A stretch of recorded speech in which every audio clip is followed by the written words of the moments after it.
का अनुसरण किया। इसीलिए कलयुग में बहुत से पाखंडी अनार्य पुरुष अपनी दुष्ट बुद्धि से वेद विरुद्ध कल्पना करके उसे देवता मानेंगे। उसकी पत्नी वृद्ध सेना से देवताजित नामक पुत्र हुआ। देवताजित के असुरी के गर्भ से देवद्युम्न के धीनुमति से परमेष्ठी और उसके सुवर्चला के गर्भ से प्रतिघ नाम का पुत्र हुआ।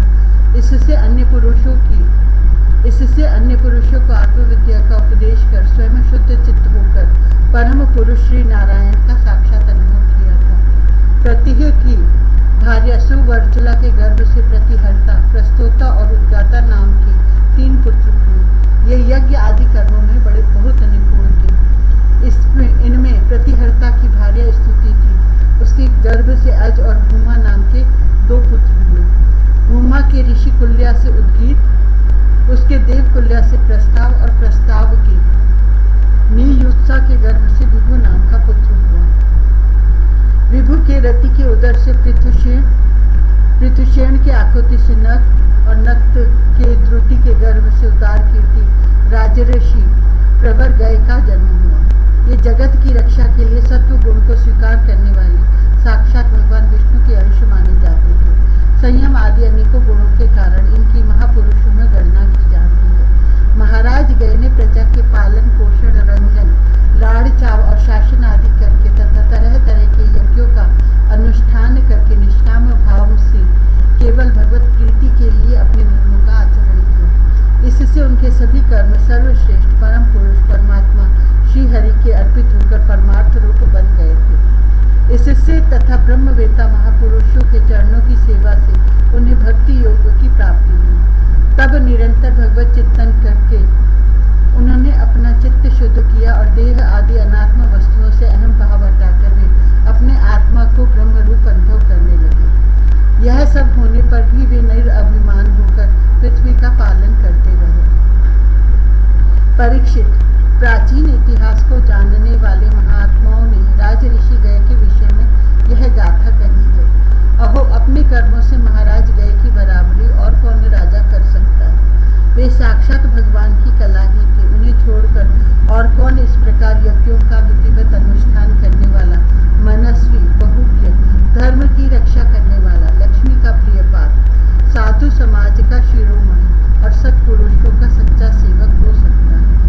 सत्य संकल्प वाली परम सात्विक, श्रद्धा, मैत्री और दया आदि दक्ष कन्याओं ने गंगा आदि नदियों के सहित बड़ी प्रसन्नता से उनका अभिषेक किया था तथा उनकी इच्छा न होने पर भी वसुंधरा ने गौ जिस प्रकार बछड़े के स्नेह से पिन्हाकर दूध देती है, उसी प्रकार उनके गुणों पर रीझकर प्रजा को धन रत्न आदि सभी अभिष्ट पदार्थ दिए थे।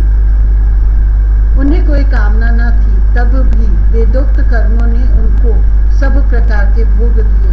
राजाओं ने युद्ध स्थल में उनके बाणों से सत्कृत होकर नाना प्रकार की भेंटें दी तथा ब्राह्मणों ने दक्षिणा आदि धर्म से संतुष्ट होकर उन्हें परलोक में मिलने वाले अपने धर्म फल का छठा अंश दिया। उनके यज्ञ में बहुत अधिक सोमपान करने से इंद्र उन्मत्त हो गए थे तथा उनके अत्यंत श्रद्धा तथा विशुद्ध और निश्चल भक्ति भाव से समर्पित किए हुए यज्ञ फल को भगवान यज्ञ पुरुष ने साक्षात प्रकट होकर ग्रहण किया था, जिनके तृप्त होने से ब्रह्मा जी से लेकर देवता, मनुष्य, पशु पक्षी, वृक्ष एवं तृण पर्यंत सभी जीव तत्काल तृप्त हो जाते हैं। वे विश्वात्मा श्री हरि ने नित्य तृप्त होकर भी राज ऋषि गय के यज्ञ में तृप्त हो गए थे। इसलिए उनकी बराबरी कोई दूसरा व्यक्ति कैसे कर सकता है। महाराज गय की गयंती के गर्भ से चित्ररथ, सुगति और अवरोधन नामक 3 पुत्र हुए। उनमें चित्ररथ की पत्नी ऊर्णा से सम्राट का जन्म हुआ। सम्राट के उत्कला से मरीचि और मरीचि के बिंदुमती से बिंदुमान नामक पुत्र हुआ। उसके सरघा से मधु, मधु के सुमना से वीरव्रत और वीरव्रत के भोजा से मंथु और प्रमंथु नाम के 2 पुत्र हुए। उनमें से मंथु के सत्या के गर्भ से भौवन के दूषणा के उदर से त्वष्टा की विरोचना से विरज और विरज की विचूषी नाम की भार्या से शतजित आदि 100 पुत्र और एक कन्या का जन्म हुआ।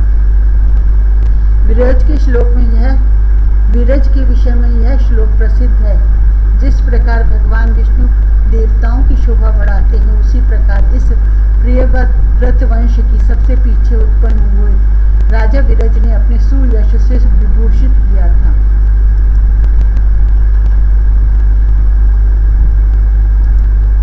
सोलहवां अध्याय, भुवन कोश का वर्णन। राजा परीक्षित ने कहा, मुनिवर, जहाँ तक सूर्य का प्रकाश है और जहाँ तक तारागण के सहित चंद्र देव दिख पड़ते हैं, वहाँ तक आपने भूमंडल का विस्तार बतलाया है। उसमें भी आपने बतलाया कि महाराज प्रियव्रत के रथ के पहियों की 7 लीकों से 7 समुद्र बन गए थे, जिनके कारण इस भूमंडल में 7 द्वीपों का विभाग हुआ।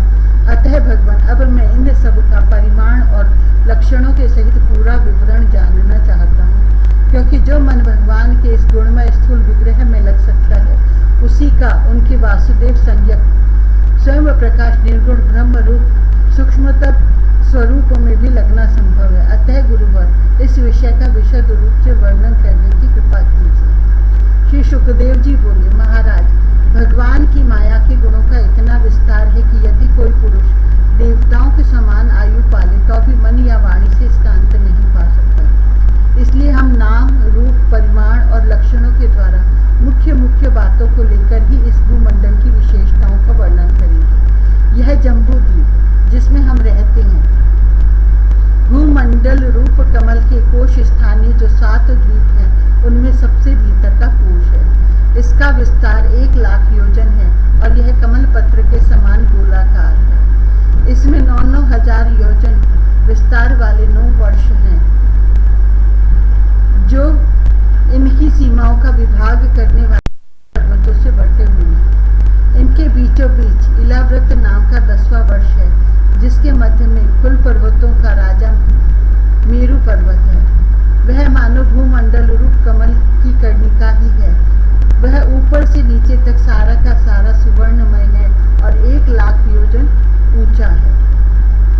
उसका विस्तार शिखर पर 32,000 और तलैटी से 16,000 योजन है तथा 16,000 योजन ही वह भूमि के भीतर घुसा हुआ है, अर्थात भूमि के बाहर उसकी ऊंचाई 84,000 योजन है। इलाव्रत वर्ष के उत्तर में क्रमशः नील, श्वेत और श्रृंगवान नाम के 3 पर्वत हैं, जो रम्य, हिरण्यमय और कुरु नाम के वर्षों की सीमा बांधते हैं। वे पूर्व में पश्चिम तक खारे पानी के समुद्र तक फैले हुए हैं। उनमें से प्रत्येक की चौड़ाई 2 है तथा लंबाई में पहले की अपेक्षा पिछला क्रमशः दशमांश से कुछ अधिक कम है। चौड़ाई और ऊंचाई तो सभी की समान है। इसी प्रकार इलाव्रत के दक्षिण की ओर एक के बाद एक निषद, हेमकुट और हिमालय नाम के 3 पर्वत हैं। नीलादि पर्वतों के समान ये भी पूर्व पश्चिम की ओर फैले हुए हैं और 10-10 हजार योजन ऊंचे हैं। इनसे क्रमशः हरिवर्ष, किमपुरुष और भारतवर्ष की सीमाओं का विभाग होता है। इलावृत्त के पूर्व और पश्चिम की ओर पर उत्तर में नील पर्वत और दक्षिण में निषद पर्वत तक फैले हुए गंधमादन और माल्यवान नाम के 2 पर्वत हैं। इनकी चौड़ाई 2-2 हजार योजन है और ये भद्राश्व एवं केतुमाल नामक 2 वर्षों की सीमा निश्चित करते हैं। इनके सिवा मंदर, मेरु मंदर, सुपार्श और कुमुद, ये 4-10-10 हजार योजन ऊंचे और उतने ही चौड़े पर्वत मेरु पर्वत की आधारभूत धुनियों के समान बने हुए हैं। इन चारों के ऊपर इनकी ध्वजाओं के समान क्रमशः आम, जामुन, कदम्ब और बड़ के 4 पेड़ हैं। इनमें से प्रत्येक 1100 योजन ऊंचा है और इतनी ही इनकी शाखाओं का विस्तार है। इनकी मोटाई 100 योजन है। भरत श्रेष्ठ, इन पर्वतों पर 4 सरोवर भी हैं, जो क्रमशः दूध, मधु, ईख के रस और मीठे जल से भरे हुए हैं। इनका सेवन करने वाले यक्ष, किन्नर आदि देवों को स्वभाव से ही योग सिद्धियां प्राप्त हैं। इन पर क्रमशः नंदन, चैत्ररथ, वैभ्राजक और सर्वतोभद्र नाम के 4 दिव्य उपवन भी हैं। इनमें प्रधान देवगण अनेकों सुर सुंदरियों के नायक बनकर साथ विहार करते हैं। उस समय गंधर्व आदि देवगण इनकी महिमा का बखान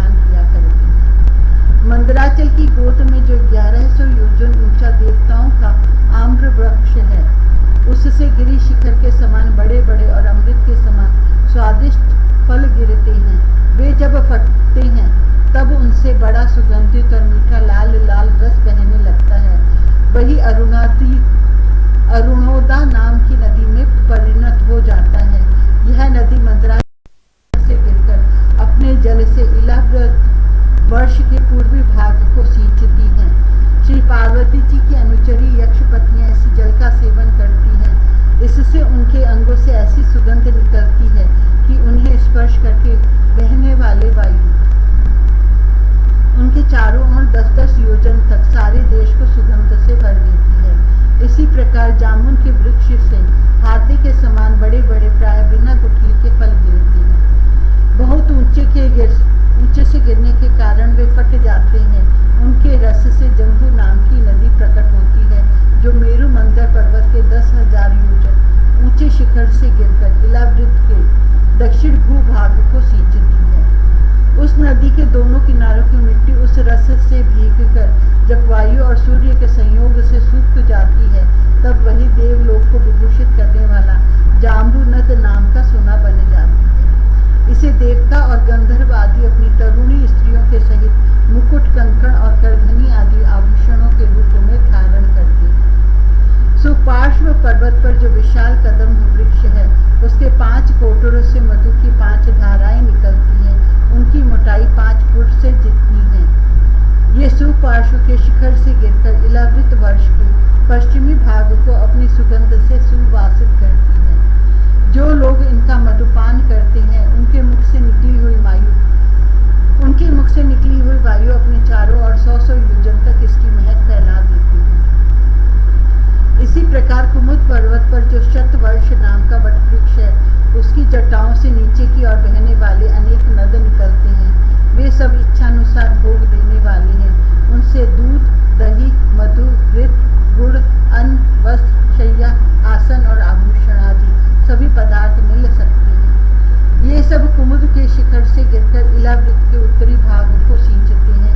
इनके दिए हुए पदार्थों का उपभोग करने से वहाँ की प्रजा की त्वचा में झुर्रियाँ पड़ जाना, बाल पक जाना, थकान होना, शरीर में पसीना आना तथा दुर्गंध निकलना, बुढ़ापा, रोग, मृत्यु, सर्दी गर्मी की पीड़ा, शरीर का कांतिहीन हो जाना तथा अंगों का टूटना आदि कष्ट कभी नहीं सताते और उन्हें जीवन पर्यंत पूरा सुख प्राप्त होता है।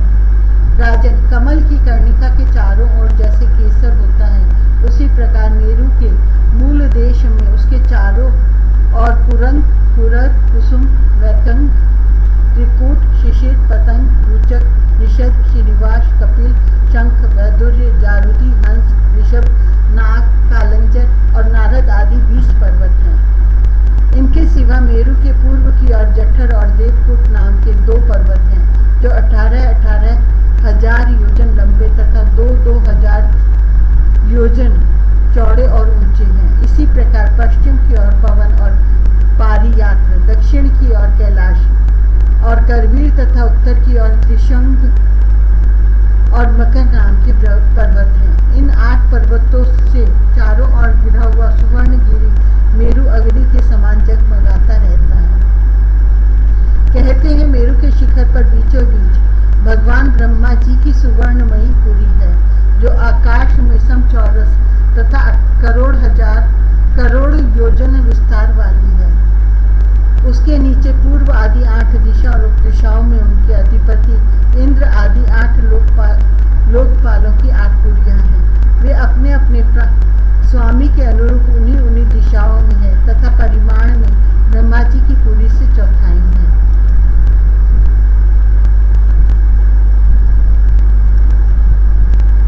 सत्रहवां अध्याय गंगा जी का विवरण और भगवान शंकर कृत संकर्षण देव की स्तुति। श्री सुखदेव जी कहते हैं, राजन, जब राजा बलि की यज्ञशाला में साक्षात यज्ञ मूर्ति भगवान विष्णु ने त्रिलोकी को नापने के लिए अपना पैर फैलाया, तब उनके बाएं पैर के अंगूठे के नख से ब्रह्मांड कटाह का ऊपर का भाग फट गया। उस छिद्र में होकर जो ब्रह्मांड के बाहर की जल की धारा आई, वह उस चरण कमल को धोने से उसमें लगी हुई केसर के मिलने से लाल हो गई। उस निर्मल धारा का स्पर्श होते ही संसार के सारे पाप नष्ट हो जाते हैं, किंतु वह सर्वथा निर्मल ही रहती है। इससे पहले किसी और नाम से न पुकारकर इससे भगवत पदी ही कहते थे।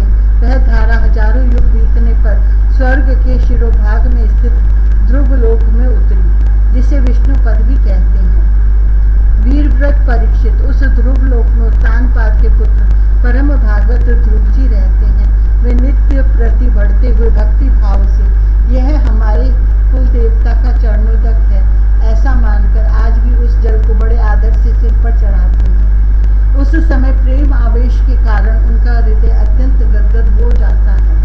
उत्कंठावश बरबस बूंदे हुए दोनों नयन कमलों से निर्मल आंसुओं की धारा बहने लगती है और शरीर में रोमांच हो आता है। इसके पश्चात आत्मनिष्ठ सप्त ऋषिगण उनका प्रभाव जानने के कारण यही तपस्या की आत्यंतिक सिद्धि है ऐसा मानकर उसे आज भी इस प्रकार आदरपूर्वक अपने जटाजूट पर वैसे ही धारण करते हैं जैसे मुमुक्षु जन प्राप्त हुई मुक्ति को। यों ये बड़े ही निष्काम है। सर्वात्मा भगवान वासुदेव की निश्चल भक्ति को ही अपना परम धन मानकर इन्होंने अन्य सभी कामनाओं को त्याग दिया है।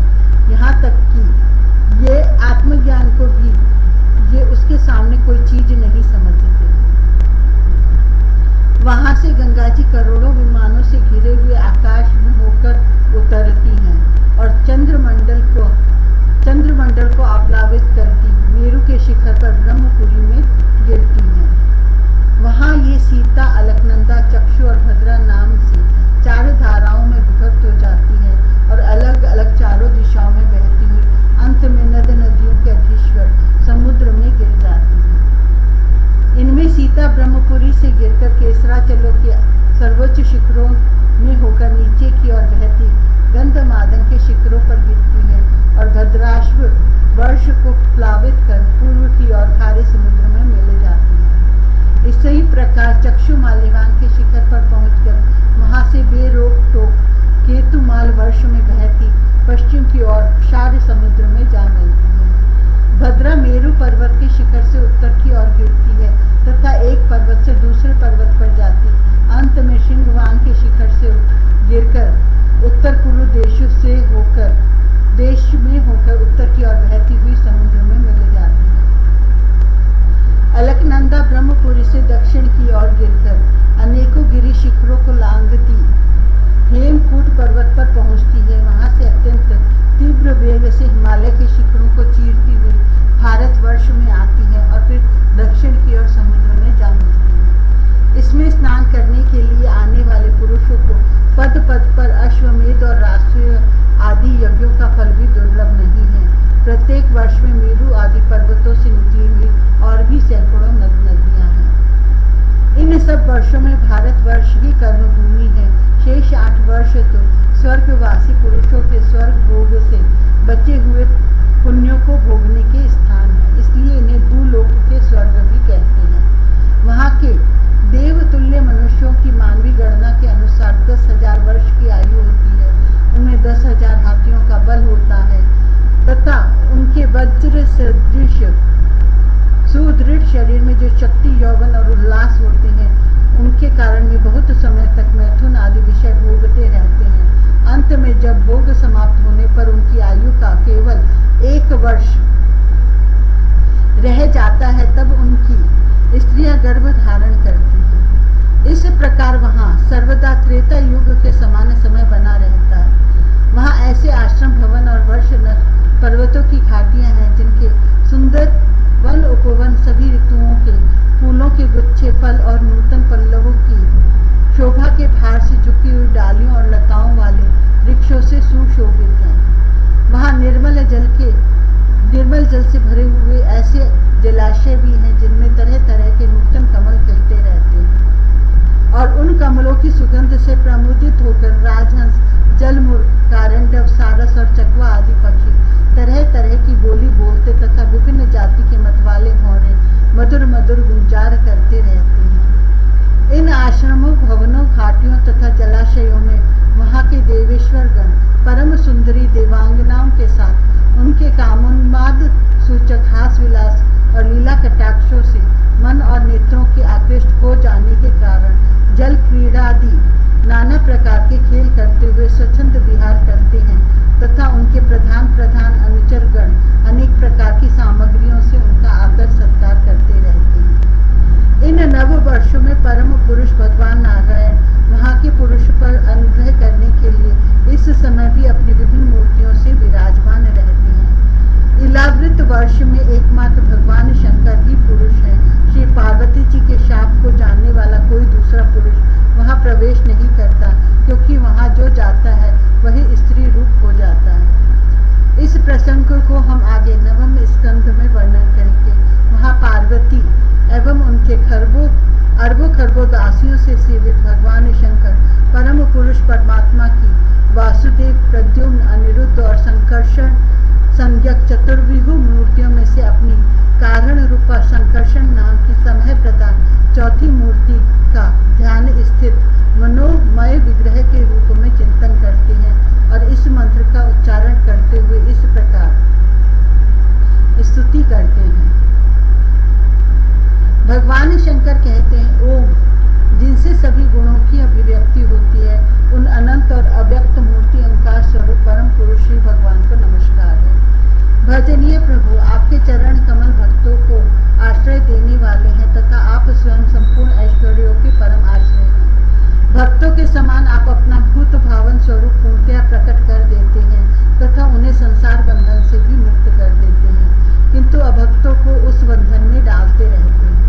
आप ही सर्वेश्वर हैं, मैं आपका भजन करता हूँ। प्रभु, हम लोग क्रोध के आवेग को नहीं जीत सके हैं तथा हमारी दृष्टि तत्काल पाप से लिप्त हो जाती है, परंतु आप तो संसार का नियमन करने के लिए निरंतर साक्षी रूप से उसके सारे व्यापारों को देखते रहते हैं। तथापि हमारी तरफ आपकी दृष्टि पर उन माइक विषयों तथा चित्त की वृत्तियों का नाम मात्र का भी प्रभाव नहीं पड़ता। ऐसी स्थिति में अपने मन को वश में करने की इच्छा वाला कौन पुरुष आपका आदर न करेगा। आप जिन पुरुषों को मधु, आसव आदि पान के कारण अरुण नयन और मतवाले जान पड़ते हैं, वे माया के वशीभूत होकर ही ऐसा मिथ्या दर्शन करते हैं तथा आपके चरण स्पर्श से ही चित्त चंचल हो जाने के कारण नाग पत्नियां लज्जावश आपकी पूजा करने में असमर्थ हो जाती हैं। वेद मंत्र आपको जगत की उत्पत्ति, स्थिति और लय का कारण बताते हैं, परंतु आप स्वयं इन तीनों विकारों से रहित हैं, इसलिए आपको अनंत कहते हैं। आपके सहस्त्र मस्तकों पर यह भूमंडल सरसों के दाने के समान रखा हुआ है। आपको तो यह भी नहीं मालूम होता कि वह कहाँ स्थित है। जिनसे उत्पन्न हुआ मैं अहंकार रूप अपने त्रिगुणमय तेज से देवता, इंद्रियों और भूतों की रचना करता हूँ। वे विज्ञान के आश्रय भगवान ब्रह्मा जी भी आपके ही महत तत्व संज्ञक प्रथम गुणमय स्वरूप हैं। महात्मन, महत तत्व, अहंकार, इंद्रियाभिमानी देवता, इंद्रियां और पंचभूत आदि हम सभी डोरी में बंधे हुए पक्षी के समान आपकी क्रिया शक्ति के वशीभूत रहकर आपकी ही कृपा से इस जगत की रचना करते हैं। सत्व आदि गुणों की सृष्टि से मोहित हुआ यह जीव आपकी ही रची हुई तथा कर्म बंधन में बांधने वाली माया को तो कदाचित जान भी लेता है, किंतु उससे मुक्त होने का उपाय उसे सुगमता से नहीं मालूम होता। इस जगत की उत्पत्ति और प्रलय